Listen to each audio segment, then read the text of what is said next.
And our next story justifies the saying, killing two birds with a stone. It is a story that comes out of the BRICS Foreign Ministers meeting.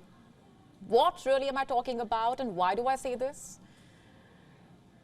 India's External Affairs Minister, Dr S. Jaishankar, attended the BRICS Foreign Ministers meeting. The five-nation grouping, BRICS, brings together five of the largest developing countries of the world. These countries are Brazil, Russia, India, China, and South Africa. It represents 41% of the global population, 24% of the global GDP, 16% of the global trade. This meeting was held in Cape Town, and it took place in the run-up to the BRICS summit that South Africa is expected to host in August. And at this meeting, Dr. S. Jaishankar described terrorism as a key threat to international peace and security. Having said that, he urged all countries to take resolute measures against terrorism. Further, he also emphasized on deterring terrorism financing and propaganda. In his opening remarks, India's External Affairs Minister also said that terrorism must be combated in all its forms and manifestations and never be condoned under any circumstances.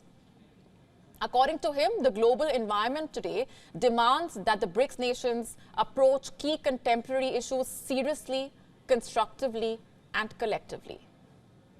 And he also urged the member states to put efforts towards reforming global decision-making. Here, he called for much-awaited reforms of the UN Security Council. It is therefore imperative that BRICS members demonstrate sincerity in regard to reforming global decision-making, including that of the UN Security Council.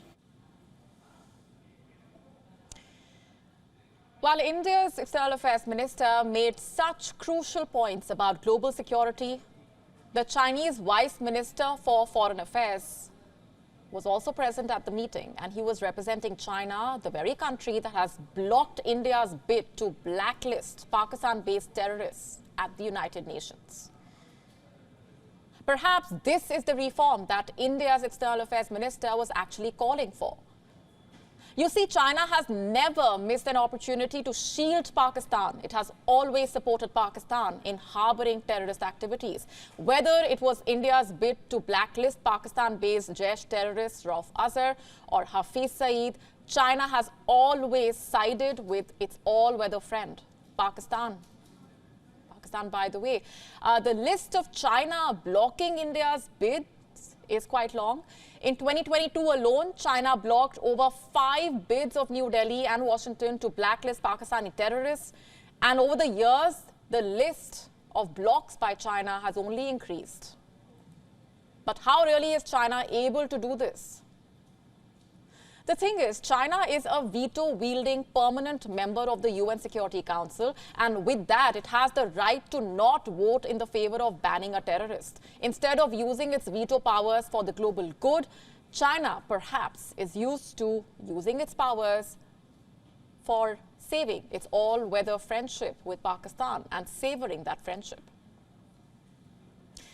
The Indian minister's message to combat terrorism comes at an international platform attended by Chinese representatives.